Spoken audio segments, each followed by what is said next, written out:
the Easy Trick channel for the computer science students and as well as those students who learn something new in the computer science field. This is the next part of the Python language and the previous parts, all previous parts available under the description box, all links available under the description box. So those students who learn about the introductory level and the other parts, kindly see that tutorial and after that you will shift into that tutorial. This is the next part of the function availability under the inbuilt function. So in the previous part it was discussed about the function with the return statement, that how to use the return statement, how it is helpful for the particular things and content for the reusability of the functions, and the whole part of the function available under the playlist of the functionality under the Python. So those students who don't see the particular things, the playlist available under the Python is in this channel. So if you see the previous part, the link will be definitely available under this tutorial, surely availability. So in the previous part we was discuss actually each and everything and every aspect of the function. So in this we will see the part inbuilt function or built-in function. Built-in function means bane hue, but the technical word over here is the inbuilt function. So there are so many inbuilt functions in the Python library we will use. So in the previous part I was actually amended that part, that the print function is always available under the dynamic language of the Python, and we was using so many times in the previous programs and we will use also in this particular tutorial. So there are many particular things over here, like little bit mathematical functions over there, and another part there are the float is the number भी हो सकता है, like the float is the numeric part like this. ऐसा कोई भी part आपने करवाना है तो ये वाला, इंटीजर करवाना है तो ये वाला इनपुट होता है कि कुछ आपने देना है। जब उसको राउंड वाले में हम राउंड ऑफ कोई फंक्शन चलाना चाहते हैं, जैसे 2.3 वाला कोई काम है तो उसको राउंड ऑफ करके लिखना है, वो फॉर्मूला है ना मैथ्स के अकॉर्डिंग टू भी 5 से बड़ा है तो राउंड ऑफ कर सकते हो, नहीं है तो नहीं कर सकते। प्रिंट तो अपने आप में ही एक बहुत वैल्यूएबल फंक्शन है इसका, क्योंकि वो इसको इतनी बार यूज़ करता है हर स्टेटमेंट में कि हमें, क्योंकि प्रिंट में इनपुट तो बार बार करवानी पड़ रही है ना, तो मिनिमम मैक्सिमम में कि अगर लिस्ट आपने कोई दे रखी है तो लिस्ट में कुछ मिनिमम है या मैक्सिमम है, मान लो कितना, जैसे लिस्ट है हमने दे दी है, मान लो 2, 3, 5 दे दी है, तो इसमें से मिनिमम पार्ट हो गया 2 और यही पार्ट अगर हम मैक्सिमम के साथ चलाते हैं तो वो हो जाता है हमारा 5। फ्लोर फंक्शन में देखो क्या आएगा, again it's mathematical function. For example अगर मैंने वैल्यू ली है 2.5 तो ये मुझे वैल्यू देगा 2, बट अगर यही वैल्यू मैं लूँगी सील फंक्शन में तो ये मुझे वैल्यू देगा 3। इसमें ये पिछला इंटीजर हमें देता है, इसमें ये उससे अगला इंटीजर देता है। ये रूल है, क्योंकि अगर जिन स्टूडेंट ने DBMS में पढ़ी होगी तो उसमें भी फंक्शंस आते हैं फ्लोर और सील, और उनका यही एक्चुअल में काम होता है। हेल्प क्या होता है कि हेल्प में आप कोई भी आर्गुमेंट के रिलेटेड कोई हेल्प मांगते हो तो वो आपको हेल्प भी इंट्रोड्यूस करता है अच्छे से और आप इसको भी यूज़ कर सकते हो। डायरेक्टरी तो बहुत ही पावरफुल इसका इनबिल्ट फंक्शन है, जिसमें कि आप मल्टीपल तरह के ऐसे काम उससे ले सकते हो कि डायरेक्टरी जैसे ही आप ऑन करना चाहोगे, प्रिंट फंक्शन के थ्रू भी डायरेक्टरी ऑन करके देखोगे तो बहुत सारी डायरेक्टरीज खुल जाती हैं, जैसे एनोटेशन, स्पेसेस, हॉरिजॉन्टल, वर्टिकल, या आप भी कोई डिक्लेयर करना चाहोगे तो वो उसमें ऐड कर देता है। तो लिंक मैंने प्रोग्रामिंग्स का पर्टिकुलरली प्रीवियस पार्ट में दिया था, इस पार्ट में भी दे दिया जाएगा, ताकि आप अपने फ़ोन में चलाना चाहो, अपने लैपटॉप्स में चलाना चाहो, डेस्कटॉप पे चलाना चाहो, कहीं पे भी चलाना चाहोगे तो पाइथन रन आउट हो जाती है इजीली। आप जब भी उसको असेस करोगे पिछले प्रोग्राम्स को, डेफिनेटली वो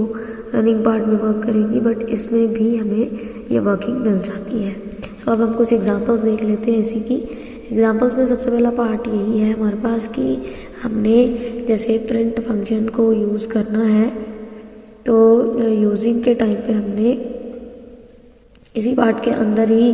जो पार्ट इंट्रोड्यूस करवाना है ना कि प्रिंट फंक्शन हम बार बार बोल रहे हैं कि ऐसा कोई भी फंक्शनैलिटी पार्ट नहीं है कि हम उसको ऐसे कोई पार्ट दे सके कि कोई फंक्शनैलिटी में वो अपनी चीज़ को कहीं यूज़ कर सके, तो ऐसा कुछ नहीं है उसके पास, क्योंकि उसने प्रिंट इन बिल्ट फंक्शन उठाया होता है, तो डिक्लेरेशन की ज़रूरत ही नहीं होती। तो जैसे ही मैं ये मैसेज पास ऑन करूँगी वेलकम इन पाइथन प्रोग्राम, तो रन आप करोगे, इसी सिंगल लाइन को रन करके देखना, आपको ये रिटर्न बैक दे देगा output welcome in Python programming, automatically आ जाती है, क्योंकि ऑलरेडी इसकी लाइब्रेरी फाइल में ये प्रिंट फंक्शन पड़ा हुआ है। तो उसी की हेल्प से ये कोई कह लो कि हम बनाते नहीं हैं इस फंक्शन को, सिर्फ क्या करते हैं, कॉल करते हैं। प्रीवियस पार्ट्स को देखोगे तो उसमें हम पहले फंक्शन को खुद बनाते हैं, डिफाइन करते हैं,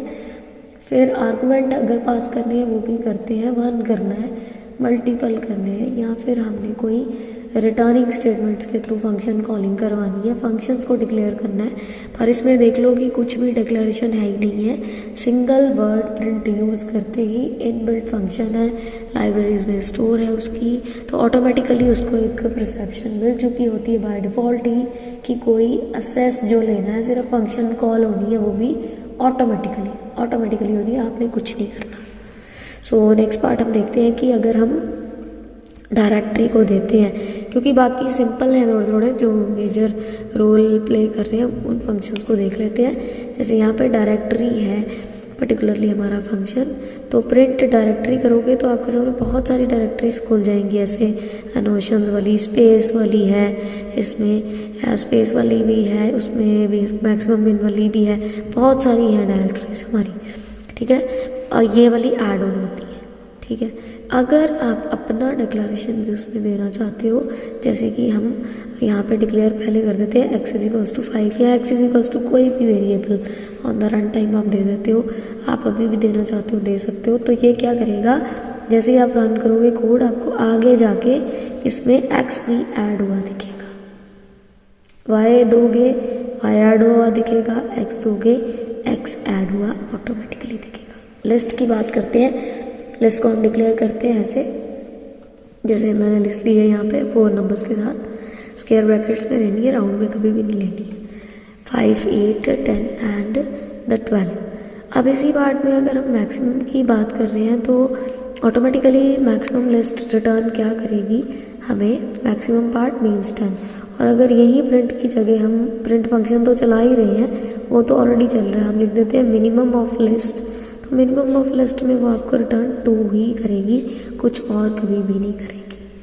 ठीक है। ऐसे ही सील फंक्शन है, तो सील फंक्शन भी ऑटोमेटिकली होता है कॉल ऑटोमेटिकली, तो आप नंबर्स दे दोगे 2.5 तो ये रिटर्न क्या करेगा 2, फ्लोर दे दोगे तो ऑटोमेटिकली 3, मतलब मेन कर दे दो, मैक्सिमम दे दो, लिस्ट दे दो, इनपुट दे दो, इंटीजर फ्लोट आप ऑटोमेटिकली अपनी डाटा टाइप में भी यूज़ करते हो नंबर्स के अंदर, तो वो तो ऑटोमेटिकली वहाँ पे इनबिल्ट फंक्शन उठा रही होती है, तो कोई ऐसा इश्यूज़ क्रिएट करती नहीं है।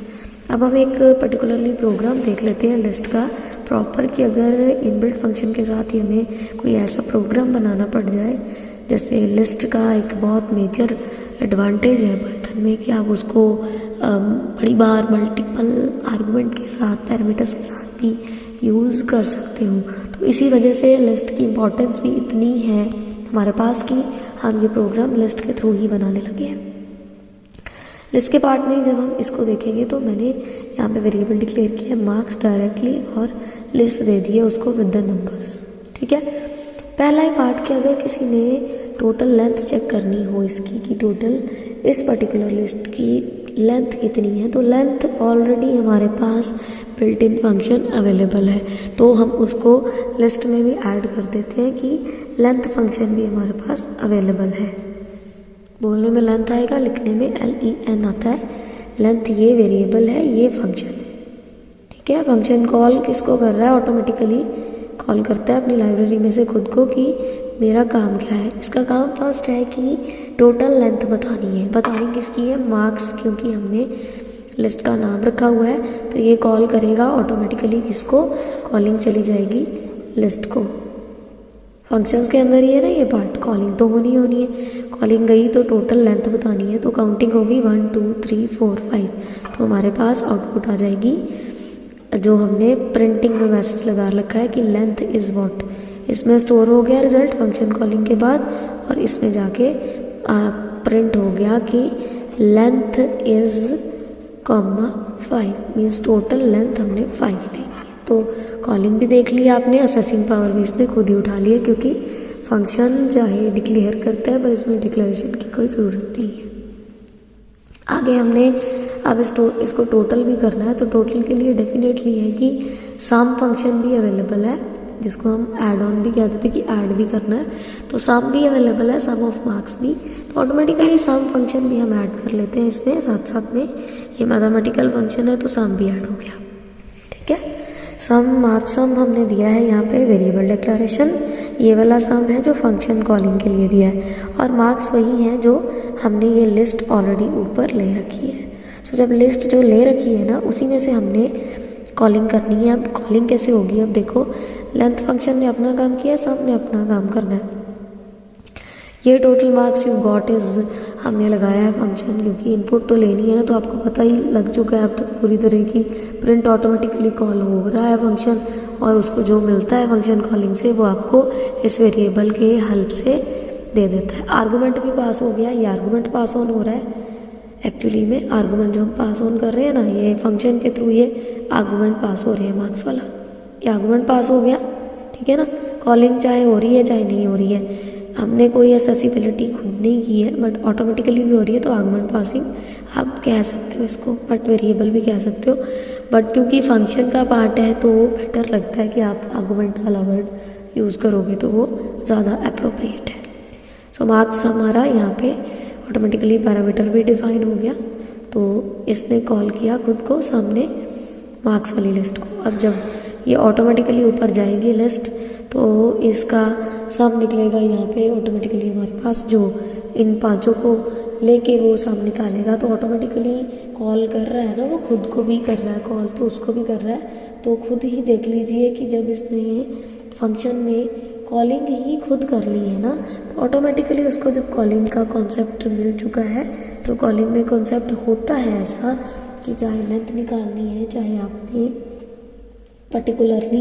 यहाँ पे निकालना है पार्ट की, आपने कोई फंक्शन कॉल करना है या कुछ भी करना है ना, तो ऑटोमेटिकली वो सारा काम करता ही रहता है, कि कोई आपको खुद नहीं ऐड करना पड़ना इसमें कि आप ऐड करोगे। इसने जब जैसे ही लिस्ट के पास जाना है, इसको लिस्ट में से 5 एलिमेंट मिल जाएंगे, तो ये जब ऑटोमेटिकली इसको ऐड करेगा तो हमारे पास रिजल्टेंट वैल्यू आ जाएगी, ठीक है ना। रिजल्टेंट वैल्यू में जो स्टोर होगा मार्क्स सम में, क्योंकि रिटर्न भी नहीं लगाया हमने, कोई रिटर्न की ज़रूरत ही नहीं थी, क्योंकि ऑलरेडी जब इनबिल्ट फंक्शन सारा काम खुद ही कर रहा है तो हमें ज़रूरत नहीं पड़ती। सो 2 चीज़ें हमने देख ली, एक सिंगल फंक्शन के थ्रू ही लिस्ट भी हमारी चल गई है, लिस्ट की पार्ट भी आपको पता लग गया, लेंथ भी हो गया और सम भी। ऐसे ही कोई प्रोग्राम बनाना हो ना, तो खुद भी ट्राई कीजिएगा कि जितने बिल्ट इन फंक्शंस हैं किसी को भी आप यूज़ करके देखोगे, लिस्ट बनाओगे, तो लिस्ट डायरेक्ट नहीं देती कभी भी इनपुट। मैंने लिस्ट का ट्यूटोरियल डाल रखा है, तो उसको कभी चलाओ तो ये मत सोचना कि वो डायरेक्ट दे देगी। आप जब तक प्रिंट मैसेज के थ्रू, वेरिएबल के थ्रू उसको मांगोगे नहीं, रिटर्न बैक वो नहीं दे सकती। सो इस तरह से हम रिकॉल कर लेते हैं हमने क्या किया है। ये फंक्शंस हैं, inbuilt functions, multiple, float, integer, input, round, print, minimum, maximum, float, serial, length भी हमने अभी किया, सम, डायरेक्टरी, ठीक है। ये सिंगल एग्जांपल की थी, और ये बिल्ट इन फंक्शंस थे। क्योंकि अब हमारा फंक्शंस का पार्ट ऑलमोस्ट हो चुका है, तो if you have any type of query, kindly comment into the comment box, and if you feel that the channel is very helpful to all of you, kindly like, share and subscribe the channel. So if you share with the other persons, definitely they will also grab the good position under the programming feeds. So the next tutorial, next part of the Python available very soon. Till then, take care. Thank you.